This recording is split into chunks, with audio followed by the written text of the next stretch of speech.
I just was really disappointed that he didn't bring him in, and he didn't even try to pinch hit Bradley late in the game. Yeah, I mean, there's not a reason that Moreland shouldn't be in the lineup every single night now. I mean, he's raking at this point. And Yeah, I mean, I'm done with Jackie. It's been a while since I've actually been done with the player, but the defense is no longer viable to what we can provide with Moreland's offense and have JD in the outfield. Tyler, how short is JBJ's outlook in Boston? Like, I mean, eventually. Well, I'll tell you what. If this bullpen continues to sputter, or if David Price's situation gets worse, and let's just knock on wood here, but say he does need surgery at some point. I mean, you could probably get a back end starting pitcher for Jackie Bradley, or like I said, if the bullpen continues to sputter and you need someone that's going to pitch, high leverage situations, you could probably trade Jackie Bradley.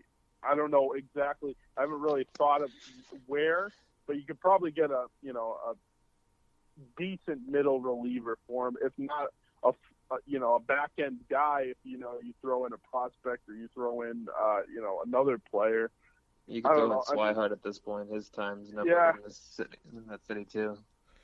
He's hitting 170 right now or something like that. Yeah. But he hasn't been given much opportunity either. So, I mean, it seems like they lack confidence in him in the field now. Like, they don't even want to put him in the outfield, it seems, very much. So, it's just... behind the plate, he's got to give you more than Sandy Leon does.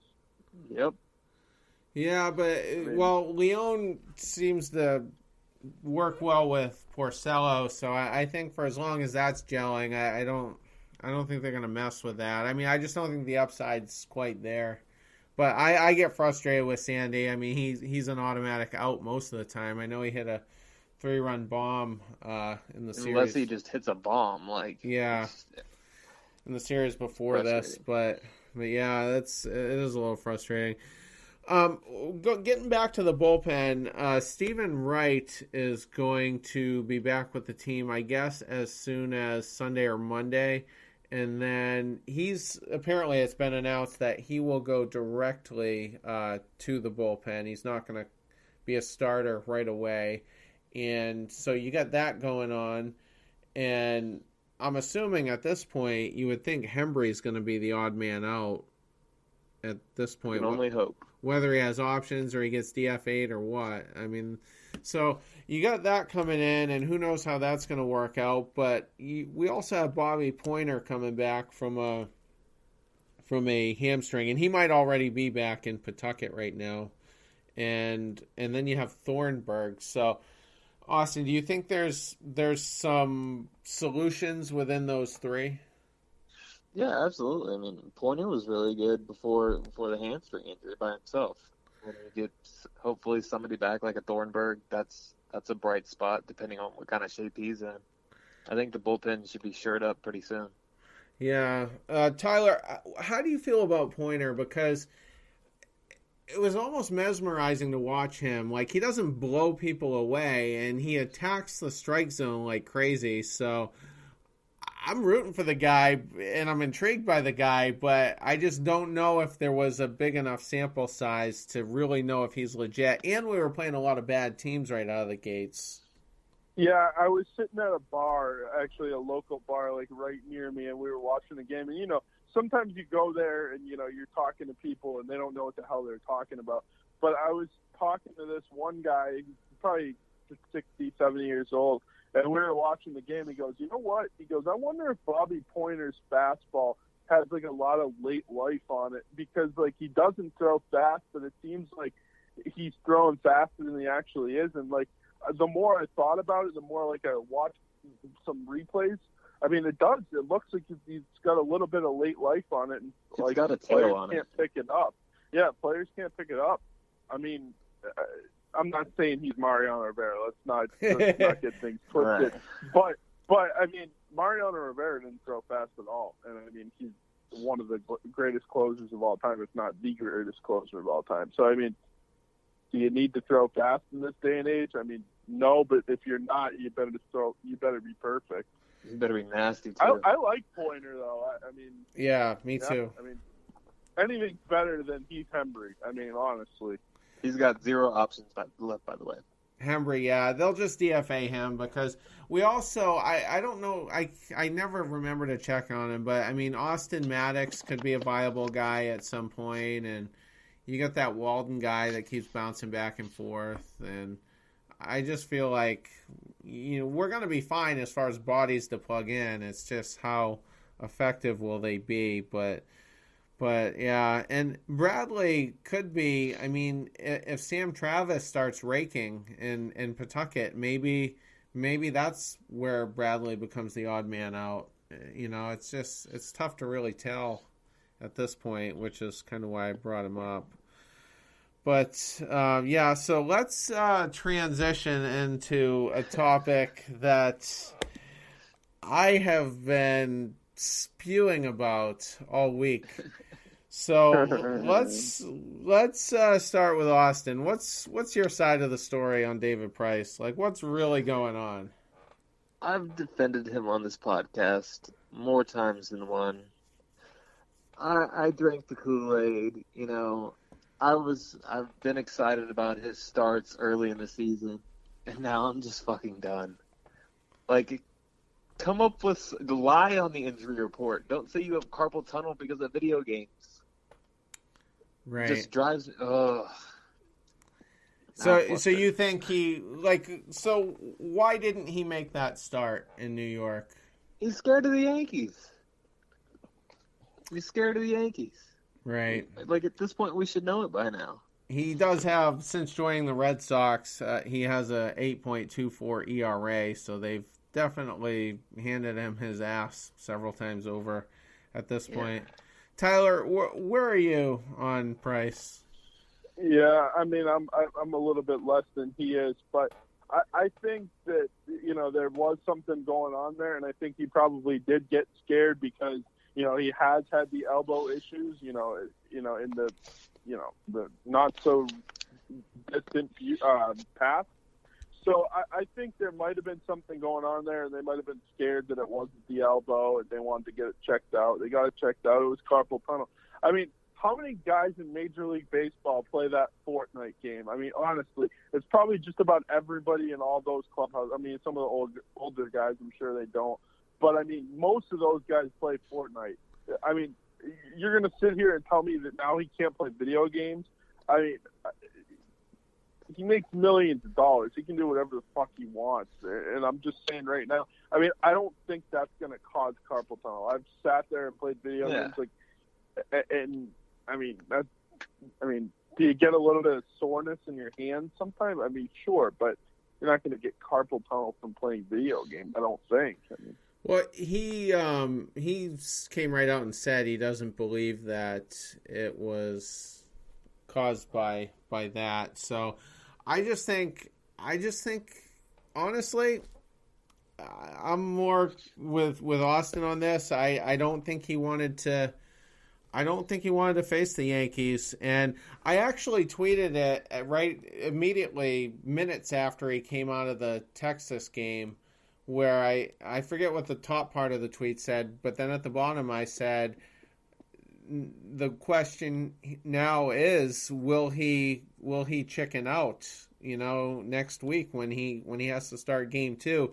And sure enough, I mean, the whole time I'm thinking he was gonna. I was actually surprised late Monday when it came out that he wouldn't be making the start, and then everybody got bumped up a game. But he could have pitched. He could have pitched. And another thing that came out, I'm looking for it now, but there's just so many post-game tweets, it's probably buried. Alex Spear tweeted out earlier that during the testing, apparently it was 6 hours of testing, they looked at his hand, but they also looked at his elbow and they looked at his shoulder. And the word to describe the condition of both was pristine. So there's no structural issues anywhere on his arm other than the alleged carpal tunnel, if we want to believe that. But I just feel like if he's going to get on an airplane and fly out of town, he has to come back with something. They can't be like, oh, he just had an achy hand or something, So carpal tunnel was like, I mean, we can't sit here and deny it. We're not doctors or anything, but I mean, it's minor enough that I guess you could blame it on that, but it's like it's just so bad. And with this new information on his elbow and his shoulder, I'm even wondering what was going on last year at this point, because he was pitching very well out of the bullpen. Like, why couldn't he start? Like, why were we debating for 3 weeks whether it was going to be Fister, Porcello, or there must have been a third option in there, Erod, for Game 3 of the ALDS, when it probably could have been Price, I believe. I'll tell you what, Price would have given you more in Game 4 than Porcello did. Absolutely. And I went to that game. That start that Porcello had in Game 4 was, I mean, he tiptoed in and out of danger for the 5 innings that he pitched. Right, and then they had to bring Sale in that game, I believe, didn't they? Yep, so Sale left him out there one out too much, and he gave up a home run. Yeah, but who knows what the hell the plan was going to be for Game 5 at that point. I guess maybe Pomeranz, but I don't know. But with all this new information, I'm going back to last year and I'm questioning that. And there's no secret now. I mean, it's come out that Price and Farrell weren't getting along. That's kind of how the manager John thing started. And I think Price just kind of bullied Farrell into letting him get his way, and I think Farrell didn't want to fight him about it because it would have been a bad look, and he's trying to keep his job, so he doesn't want a Farrell versus Price war going on through the media. And I think David Price is just used to getting his way, in the locker room, and he decided, I don't want to pitch against the Yankees, and this is what they came up with. And I think Dave Dombrowski, John Henry, the training staff, they put him through the entire gauntlet, and they put all that information out there that he is healthy and he's able to pitch, and his arm's fine, his shoulder's fine, mild carpal tunnel, but he's pitching on Saturday, so they can't be worried about it.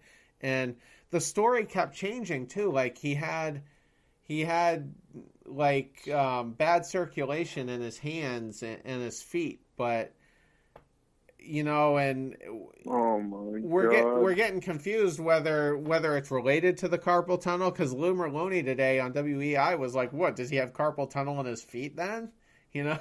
Like nothing makes sense with this guy.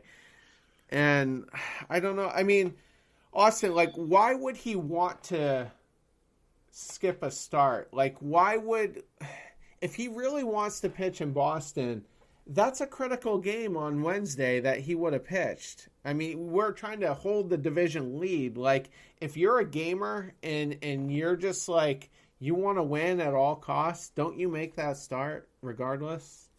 I think you put it perfectly. I mean, if you ask Chris Sale to miss a start, he's going to tell you to go fuck yourself. Like, it's a little different. Chris Sale actually is out there and actually wants to win baseball games. David Price seems to want to pitch when it's necessary and when he feels 1,000%. Absolutely. Here's what I'm going to say. Forget Chris Sale. How about asking Pedro Martinez? Hey, Pedro, you think you want to skip pitching against the Yankees? You think you want to skip that?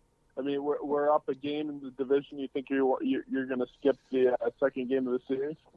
Pedro would tell you, fuck no, dude. Like, I just don't understand what it is with this guy. Like, and I want to like him because I did like him when he pitched with the Tigers and when he pitched with Toronto, and like, not so much with Tampa, obviously, because he's in the division. Right. But I mean, obviously, you admire the skill and stuff like that. It's just incredibly frustrating that you paid, 7 years, $217 million for this guy that doesn't want to pitch against your arch rival.